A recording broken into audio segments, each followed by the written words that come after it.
Amém. Amém. João, capítulo 7, verso 20. Minha oração não é apenas por eles. Rogo também por aqueles que crerão em mim por meio da mensagem deles, para que todos sejam um, Pai. Como tu estás em mim e eu em ti, que eles também estejam em nós, para que o mundo creia que tu me enviaste. Deles a glória que me deste, para que eles sejam um, assim como nós somos um, eu neles e tu em mim. Que eles sejam levados à plena unidade, para que o mundo saiba que tu me enviaste e os amaste como igualmente me amaste. Amém. Esse é o texto que a gente vai abordar aqui essa noite. Eu sei que a gente está vivendo um surto, né? Ou talvez aqui no Brasil, especificamente, o início de um surto desse vírus. E eu queria começar trazendo uma imagem que eu não quero ser um cara maldoso, nem causar pânico, nem nada não, é porque vai fazer todo sentido para o que a gente está falando aqui. Mas imagina que você estivesse nos seus últimos momentos de vida.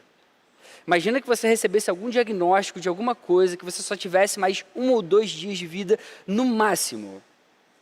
Pensa nessa cena, apesar de não ser o melhor momento para falar dessa cena, mas imagina uma cena assim. E aí a pergunta que eu te faço é, pelo que você oraria? Qual seria a sua oração? Pelo que você pediria? Você teria algum último desejo? E você colocaria esse último desejo diante de Deus? Até uma pergunta anterior a essa, você pararia para orar? Você se importaria com esse tipo de coisa, sabendo que estaria vivendo seus últimos momentos de vida? Talvez um pai de família pedisse pela sua esposa, pelos seus filhos, para que Deus continuasse cuidando deles, para que eles continuassem a viver nos caminhos do Senhor, para que eles tivessem uma vida tranquila, quando Ele não estivesse mais por perto. Talvez um jovem pedisse por algum milagre, para que Deus desse a ele mais tempo de vida, afinal de contas ele ainda teria muitos dias, teoricamente, para viver. Hoje, inclusive, eu estava vendo no Instagram, diante de todo esse surto no mundo, tem um amigo meu que mora lá na Califórnia, e ele postou um pedido de oração por um rapaz chamado Léo, que está morando lá na Espanha, e ele foi acometido por esse vírus, e ele já tem alguns problemas respiratórios, então estão pedindo muita oração por esse rapaz, para que ele continue a viver. Talvez ele esteja vivendo os últimos dias de vida dele, e a gente está intercedendo para que Deus realmente possa curar esse rapaz, e Deus pode fazer esse tipo de coisa. Mas esse tipo de imagem é um pouco instigante, por às vezes a gente não sentir que está vivendo os nossos últimos momentos de vida. Eu já ouvi histórias reais sobre pessoas que estão nos seus últimos momentos de vida e veem os seus valores sendo completamente mudados, completamente alterados. Alguns pastores já disseram que no leito de morte, a pessoa tende a querer estar perto da família, tende a querer estar perto daqueles a quem ele ama naqueles últimos instantes. É óbvio, nos últimos momentos da nossa vida, naqueles últimos instantes, o que realmente importa são as pessoas que a gente estima, são a nossa família, os nossos amigos, pessoas que a gente realmente quer estar junto. Parece que isso é que realmente tem valor. Quando Jesus faz essa oração que a gente leu aqui essa noite, Ele está vivendo os últimos momentos da vida dele aqui na terra. Jesus está vivendo os seus últimos instantes. Ele sabe que a sua morte está se aproximando. Qual é o seu desejo principal, registrado por João?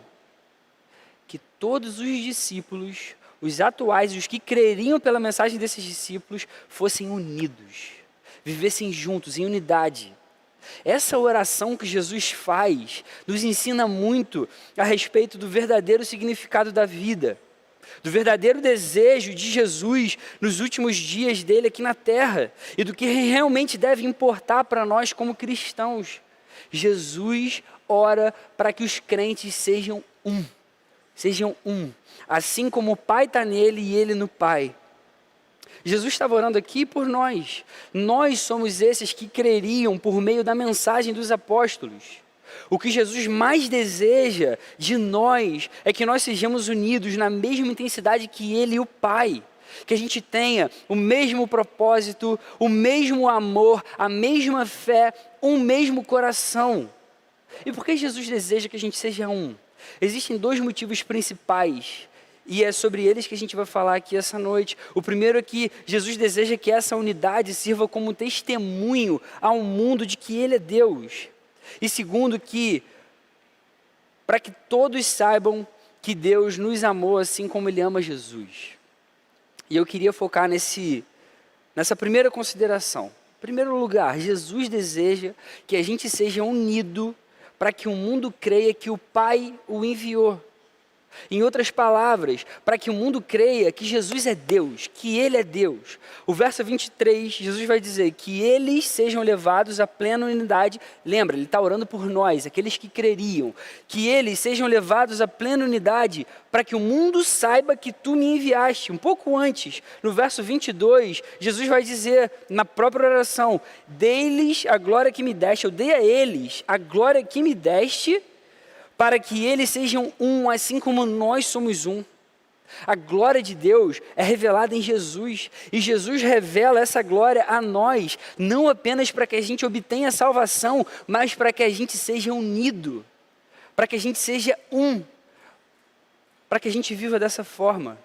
E isso tem um objetivo principal: para que o mundo saiba que Tu me enviaste, para que o mundo saiba que Jesus foi enviado pelo Pai. Só existe um único, suficiente, redentor, salvador, perdoador de pecados, que é Jesus. O principal objetivo da nossa unidade, da gente caminhar juntos, é revelar isso ao mundo, é mostrar isso para o mundo. O nosso Deus, Ele subsiste em 3 pessoas: o Pai, o Filho e o Espírito Santo. Desde a eternidade, as 3 pessoas da Trindade vivem em perfeita harmonia e amor. Quando a gente vive em unidade, quando a gente se esforça para viver na perfeita harmonia e amor de Deus, a gente tem a oportunidade de viver como o próprio Deus vive em si mesmo. A gente pode se amar, a gente pode ter alegria na alegria um do outro, a gente pode se importar um com o outro. Quando Jesus pede para que nós sejamos um, Ele tem em mente que a gente viva como Ele, o Pai e o Espírito vivem. Tanto que Ele diz que eles sejam um, assim como nós somos um. Assim como o próprio Jesus, o Pai e o Espírito são um. E nada melhor do que viver assim para servir de testemunho ao mundo de que Jesus foi enviado pelo Pai, de que Jesus é Deus. Quando a gente vive em unidade, como Ele e o Pai vivem, nós somos capazes de testemunhar ao mundo que o nosso Deus é perfeito, que Jesus é Deus, que o seu amor é real. Eu conheço um homem de negócios que é muito rico, que tem muito dinheiro.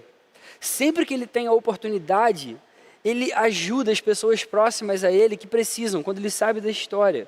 Muitas vezes ele ajuda pessoas próximas até com coisas que não são muito necessárias. Esse cara que eu conheço, eu já ouvi história dele ajudar, por exemplo, alguns amigos dele a trocarem de carro. O cara tem tanta grana que ele vê às vezes um carro um pouco mais velhinho do seu amigo e fala assim: cara, vamos trocar, deixa que eu banco isso aí. Eu já ouvi uma história dele que ele chegou na casa de um outro amigo dele, viu o quintal atrás da casa, viu um espaço grande ali e perguntou: pô, esse espaço é um espaço bacana, dá para ter uma piscina aqui, para ter um momento de lazer com você, com a sua família, por que você não faz? E aí o amigo brincou com ele e falou: cara, não é assim, é muito caro, tem uma piscina e tal. Ele virou para o amigo e falou assim: ó, levanta os custos, deixa que eu vou te dar isso de presente. Ele sentiu isso no coração, para ajudar o seu amigo. Uma coisa é uma pessoa ser assim, dizer que ela se importa com os outros, que ama e tudo mais. Outra é a pessoa dispor o que ela tem, os seus recursos, os seus bens, até o seu tempo, e mostrar na prática o quanto ela se importa, o quanto ela ama. O corpo de Cristo, nós, vivendo em unidade, devemos mostrar em atitudes práticas, dessa forma, o quanto a gente se importa um com o outro. Esse, de acordo com Jesus, é o testemunho mais poderoso que a gente tem diante de um mundo que é cético, que é descrente, que é ateu, esse mundo que a gente vive. Na história da igreja, muitas vezes o povo de Deus foi visto como um exemplo por eles ajudarem um ao outro. Porque quem vê de fora tem que olhar para a igreja e tem que pensar: cara, eu quero fazer parte dessa família. Nessa família eles se importam comigo. Nessa família, eu não passo fome, porque as pessoas estão vendo as minhas necessidades. Ali, eu não tenho necessidade. Ali, eu não preciso me angustiar por causa deles. A gente tem que ser esse testemunho para o mundo. Nessa família, todo mundo é amado, a gente se cuida, a gente se importa, para que o mundo veja e queira fazer parte disso.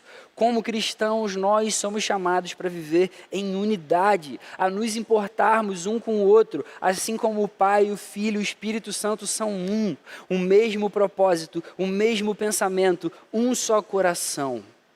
Essa foi a oração de Jesus, momentos antes de entregar a sua vida. Esse é o maior desejo de Jesus para nós como igreja, que nós sejamos um, porque esse é o melhor e maior testemunho que a gente dá ao mundo de que Ele é Deus, de que Ele foi enviado pelo Pai, de que Ele pode salvar todo aquele que crê em seu nome. Jesus deseja que a gente seja unido para que o mundo creia que o Pai o enviou, para que o mundo creia que Ele é Deus. A segunda lição desse texto é que Jesus deseja que a gente seja unido para que a gente saiba o quanto Deus nos ama. Jesus deseja que a gente seja unido para que a gente saiba o quanto Deus nos ama. No finzinho do verso 23, Jesus vai dizer que eles sejam levados à plena unidade para que o mundo saiba que tu me enviaste e os amaste como igualmente me amaste. E os amaste como igualmente me amaste. Além da nossa unidade servir como um testemunho poderoso de que Jesus foi enviado pelo Pai e de que Ele é Deus, ela serve também para que todos conheçam o amor de Deus, especialmente nós, os crentes, os que amam Jesus. Uma vez que nós servimos de prova para que o mundo veja e tenha certeza de que Jesus foi enviado, de que Ele é Deus, o único capaz de salvar, nós deixamos claro o amor que Deus tem por nós. Porque essa é a maior prova de amor de Deus, que Jesus se fez homem. João capítulo 3, versos 16 e 17. O famoso João 3,16. Porque Deus tanto amou o mundo, que deu o seu Filho unigênito, para que todo que nele crer não pereça, mas tenha a vida eterna. Pois Deus enviou o seu Filho ao mundo, não para condenar o mundo, mas para que este fosse salvo por meio dele. A maior prova do amor de Deus pela humanidade, por nós que amamos Jesus, é justamente o fato de Jesus se fazer homem. Jesus que sempre foi Deus, Jesus que sempre teve uma harmonia perfeita com o Pai e com o Espírito, Ele se faz um de nós. Ele se faz um de nós. E se Jesus é real como a gente crê que Ele é, se Ele é Deus como a gente crê que Ele é, se a nossa unidade deve servir para comprovar a sua vinda ao mundo, a nossa unidade vai mostrar de uma forma muito clara o amor de Deus por cada um de nós que cremos. Na oração de Jesus, ele pede ao Pai que eles sejam levados à plena unidade, para que o mundo saiba que tu me enviaste e os amaste como igualmente me amaste. Por que Deus nos ama? Porque Ele é amor. E talvez essa seja a única resposta que a gente consiga dar enquanto a gente vive nesse mundo, enquanto a gente é limitado.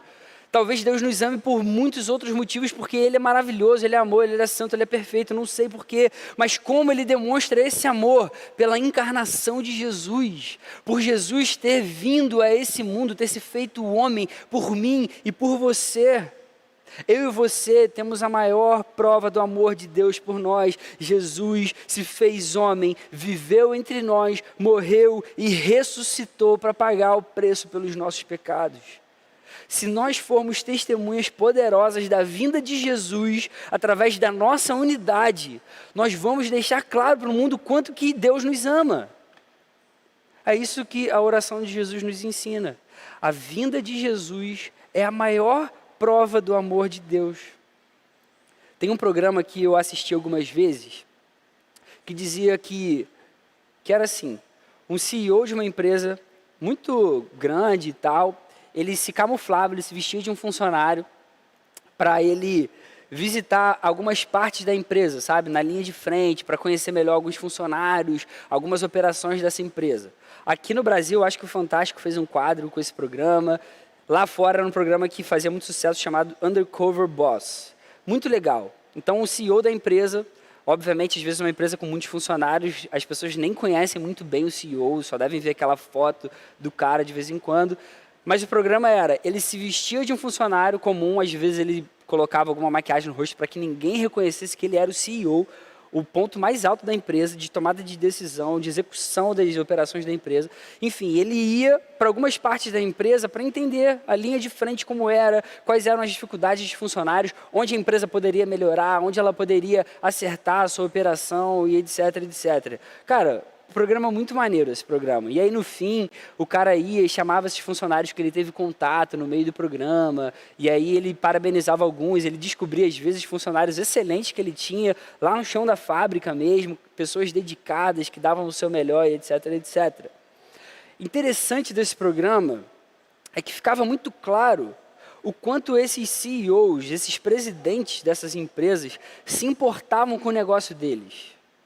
O cara, ele amava tanto o negócio dele, que ele ia lá para a linha de frente mesmo, para saber o que está rolando, o que as pessoas estavam pensando, onde pode melhorar, o que eu posso fazer, o que eu posso...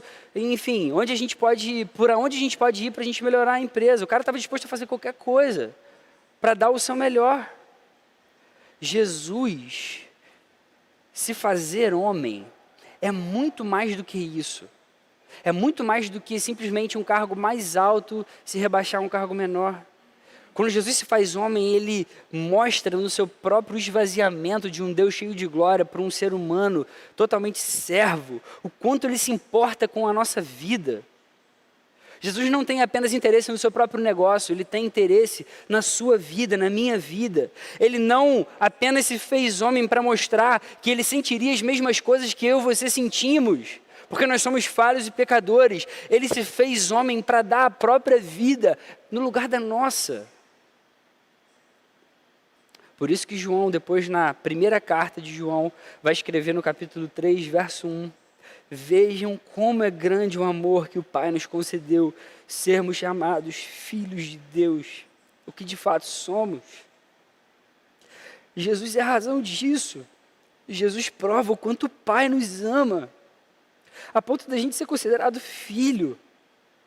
A gente não merecia nada disso, mas Jesus nos ama. Deus nos ama em Jesus. Então a nossa unidade vai mostrar ao mundo o quanto Deus nos ama, o quanto Deus nos ama. Não porque a gente vai ser perfeito na relação um com o outro, eu vou fazer de tudo para ser legal com meu irmão, porque Jesus foi legal para mim, não. Mas porque a gente vai mostrar que Jesus veio e Jesus é real. A gente vai mostrar para o mundo que João 3,16 é fato, porque Deus tanto amou o mundo que enviou o seu Filho. Essa é uma das razões principais da nossa unidade. Eu falei até agora, então, que Jesus deseja a nossa unidade por 2 motivos. Para a gente testemunhar que o Pai enviou a Jesus até nós. Jesus é Deus. E, em segundo lugar, para que nós saibamos o quanto Deus nos ama. Então, quais são as aplicações? O que isso muda na nossa vida, no nosso dia a dia? Em primeiro lugar, e aí fica aqui para a gente agora, que a gente vai começar, enfim, a falar um pouco mais de célula. Faça da unidade da sua célula e da igreja oceânica, do Gol, da igreja oceânica, do UP, o que existe de mais precioso. Faça da unidade da sua célula e faça da unidade da igreja, do Gol, do UP, do ministério que você participa, o que existe de mais precioso. Isso significa que a gente deve lutar pela nossa unidade. A gente tem que lutar pela nossa unidade. Então a primeira aplicação prática, nunca aceite com bons ouvidos conversas estranhas que falem mal de alguém, por exemplo, sem provas. Nunca aceite com bons ouvidos conversas estranhas que constranjam alguém, conversas estranhas que danifiquem alguém, que destruam a reputação de alguém. Sabe por quê? Se a nossa unidade ruir, a gente vai estar dando um testemunho falso da vinda de Jesus. Se a nossa unidade ruir, for destruída, a gente vai dar um testemunho falso para o mundo da vinda de Jesus. Lute pela unidade, lute pela unidade. Faça tudo ao seu alcance para manter sua célula unida. Se alguém se ausentar, por exemplo, nos encontros, quando a gente agora voltar a se encontrar aqui, passar esse período de quarentena, que a gente pudesse ver, que a gente pudesse abraçar, estar junto, etc. Se alguém se ausentar em alguns dos encontros da célula, mande, por exemplo, uma mensagem perguntando se está acontecendo alguma coisa. Sinta falta daquela pessoa, demonstra que você sentiu falta daquela pessoa. Nesse momento que a gente vive agora do coronavírus, a gente em casa tendo que ficar intocado ali, se reúnam por aplicativos de conferência. Por exemplo, baixa lá o Zoom, Hangout do Google, Skype, mais algum? Algum aplicativo?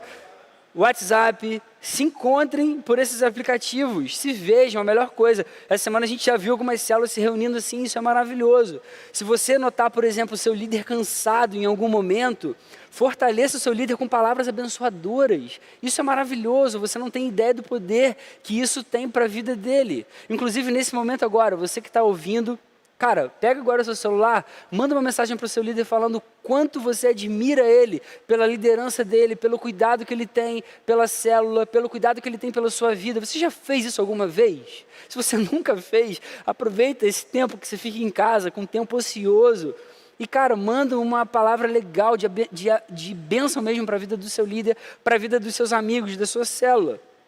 Se prontifique a ajudar no que for preciso na sua célula. Seja um agente de unidade. Quando você é um agente de unidade, você contribui para testemunhar que Jesus é real. Você contribui para testemunhar que Jesus foi enviado mesmo pelo Pai e Ele pode salvar como a gente crê. É isso que a oração de Jesus ensina para a gente. Além de fazer tudo ao seu alcance pela sua célula, faça tudo ao seu alcance para manter o GOL unido. Ore pelos líderes e supervisores do GOL. Eu não sei se você tem essa prática de orar sempre pelos líderes aqui, mas faz isso. Você vai abençoar muito a vida deles. Se ofereça para servir. Quando a gente puder se reunir aqui de novo, vai ter um monte de coisa para fazer. Se ofereça para servir. Participe agora nesse momento de quarentena que a gente tem que ficar em casa. Participe de todas as programações online, interaja, compartilha, comenta, isso é uma coisa muito bacana, porque isso mexe lá nos algoritmos e etc. Isso vai ajudar para que esses posts da igreja sejam vistos por mais gente. Então, nesse momento agora, por exemplo, já compartilha aí, já escreve no chat aí do YouTube, já vai lá no Instagram do Gol, já curte todas as fotos que você ainda não curtiu, comenta em todas as fotos que você não comentou. Ah, mas isso vai ser, enfim, vai parecer que a gente está fazendo proposital, mas é proposital mesmo, começa proposital e vai colocando isso até isso virar normal. Além de fazer tudo ao seu alcance, pela sua célula, pelo Gol, faça tudo ao seu alcance para manter a igreja oceânica unida. Ore pelos pastores da igreja. Você tem orado pelos pastores da igreja? Você tem noção da dimensão das lutas que os pastores enfrentam? Das histórias que os pastores ouvem a cada dia? E que para manter toda a igreja unida, eles guardam todas essas histórias no coração deles e só oram muitas vezes, porque eles não podem nem falar para não expor nenhum membro. É muita coisa assim que acontece. Então ora pelos pastores da igreja para que eles tenham sabedoria, para continuar cuidando. Ore pelo conselho da igreja para que eles tenham sabedoria, para sempre tomar as melhores decisões aqui em prol da igreja. Ore para que Satanás não encontre espaços para causar divisão aqui no nosso meio. Satanás deseja destruir a igreja de qualquer jeito. A melhor arma que ele tem é criar divisão, é estragar a unidade da igreja, porque quando estraga a unidade da igreja, a gente não consegue dar um bom testemunho de que Jesus veio de fato. Lembra daquela palavra que a gente ouviu assim que a gente voltou do retiro de carnaval? Quando Neemias está reconstruindo o muro com o povo de Israel. A única coisa que desanima o povo é o quê? Quando começa a causar confusão entre o povo, quando o povo começa a ficar mais dividido. Não permita que isso aconteça aqui no nosso meio. Então ajuda o seu líder de célula, ajuda o seu supervisor, ajude os seus pastores na condução da igreja, na condução do Gol e de todos os outros ministérios que a gente tem aqui na igreja. Faça da unidade da igreja o que existe de mais importante, porque é de fato o que há de mais importante. A segunda aplicação para a nossa vida.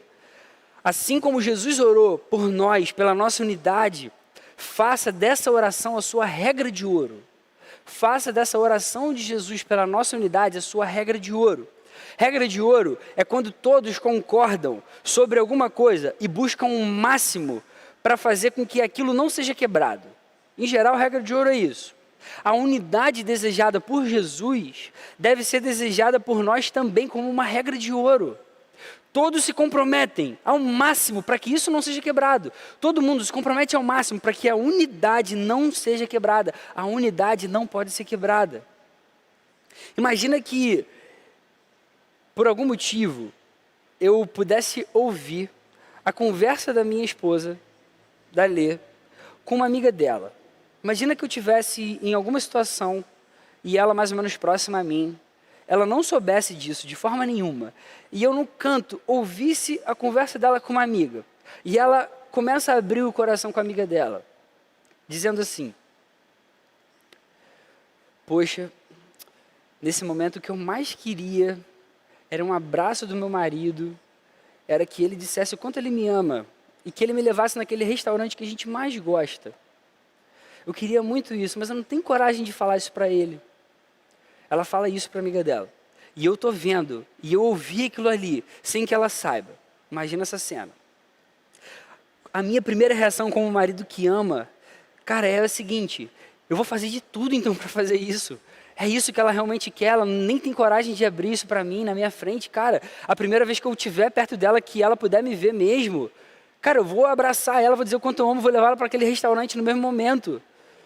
E vou falar, e vou dar muitos abraços, vou deixar claro aquilo que ela quer, porque eu quero ver ela feliz. Eu acabei de ouvir um desejo que ela tem, conversando com uma amiga.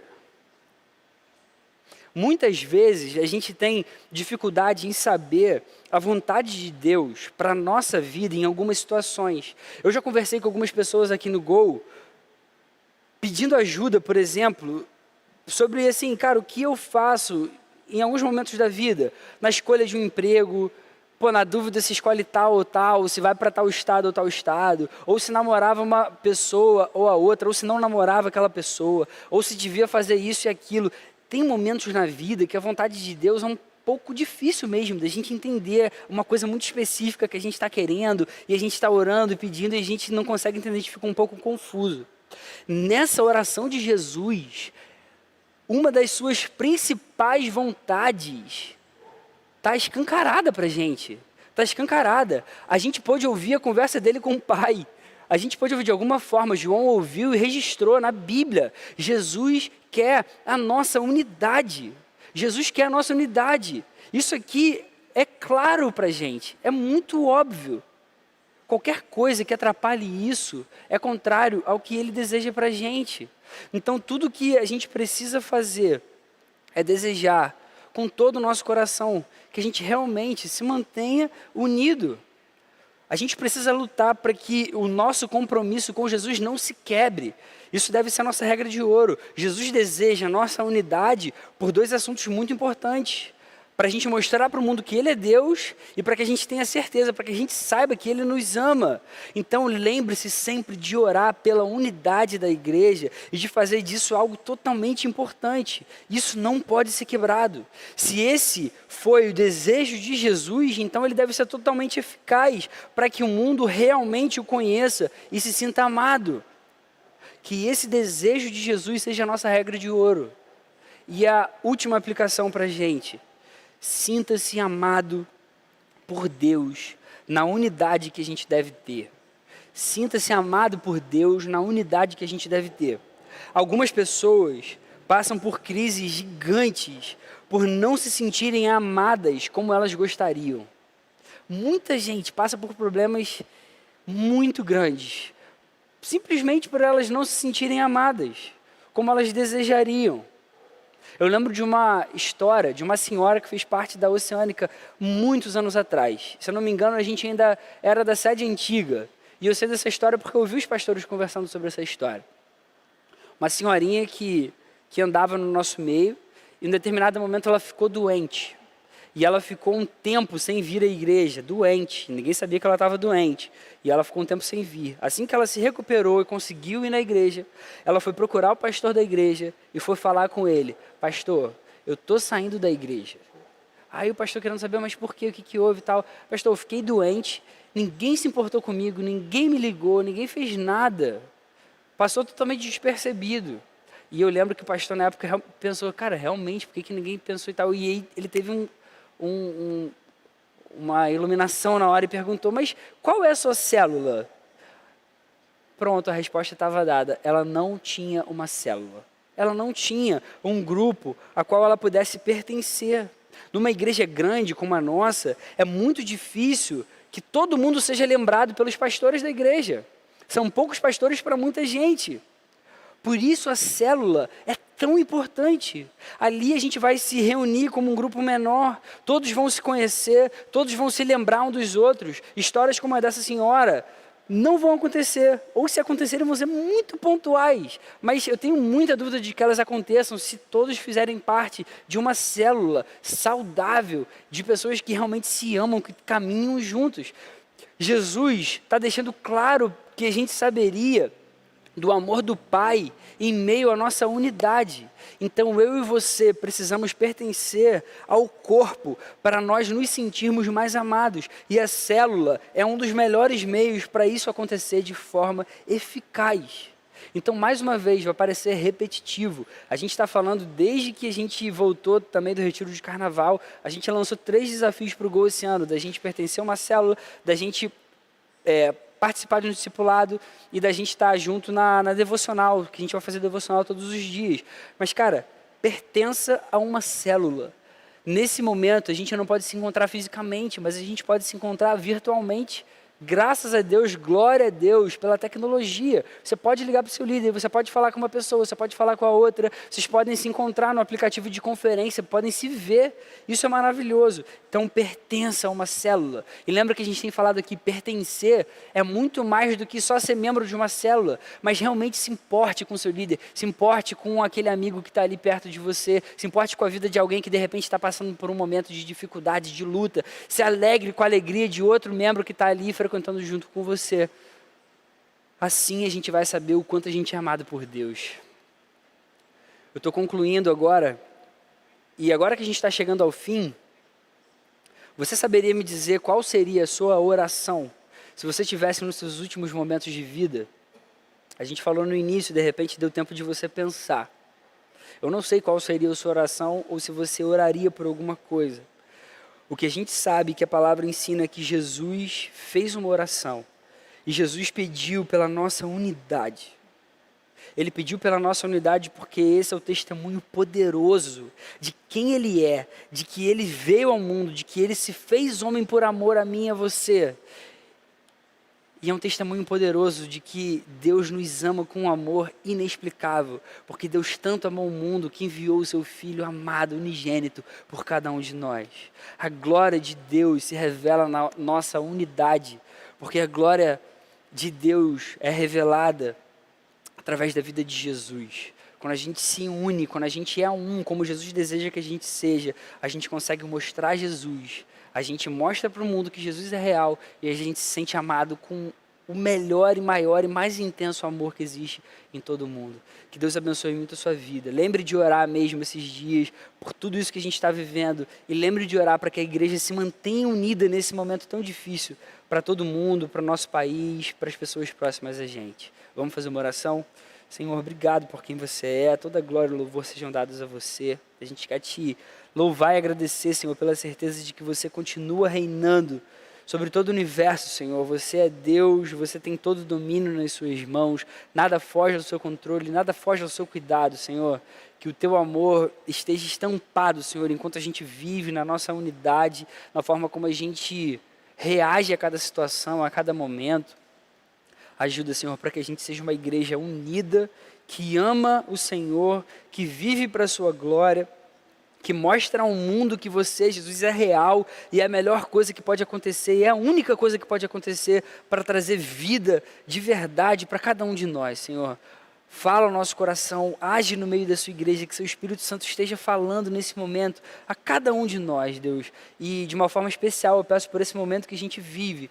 Se possível, Senhor, abrevia esses dias. A sua palavra ensina a gente a orar nesses momentos assim. Ela permite que a gente ore dessa forma. Senhor, abrevia esses dias. Não deixa que esse vírus se espalhe como as previsões, as estimativas têm falado. Senhor, não deixa que aconteçam tantas mortes assim como tem acontecido em outros países.